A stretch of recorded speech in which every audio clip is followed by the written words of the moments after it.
Now we're going to talk about pop tosses. So for a pop toss, you are going to start with your right-handed tab, thumbs up, and then my left hand is going to be at the bottom teeter, also thumbs up, and I'm going to be directly in front of my nose here, so straight up and down in front of my body.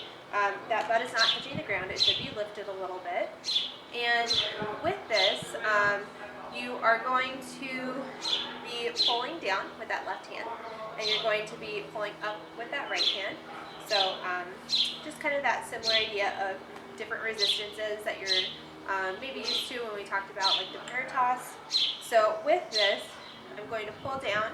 My left free arm here is going to go down by my side after it gets that initial pull down.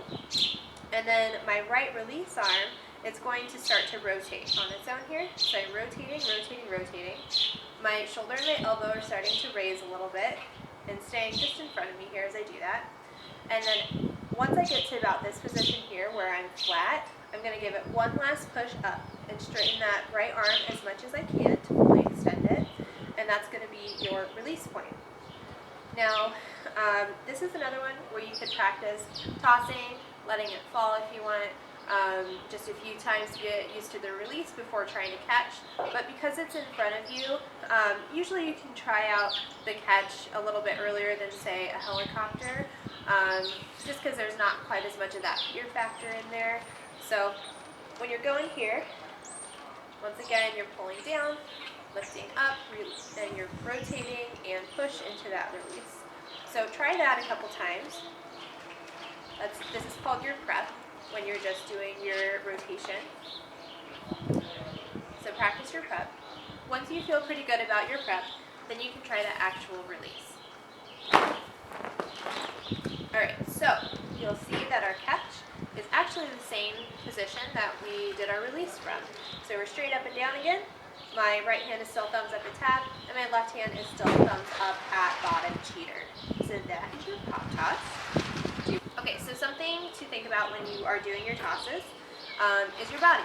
And we've talked about body before, not wanting to lift your heels on your release.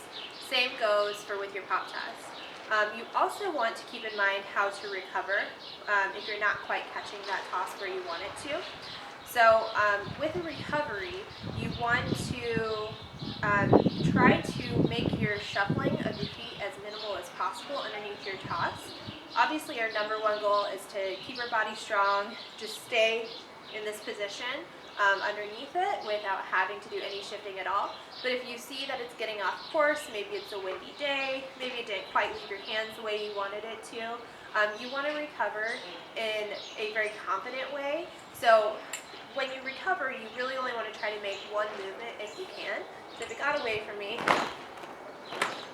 I want to just shift my body toward it, or I could shift my feet just in one direction.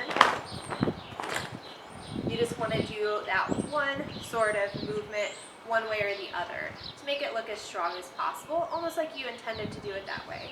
Whereas if you're shuffling your feet underneath, it's not going to look quite as strong. So you want to avoid that type of look.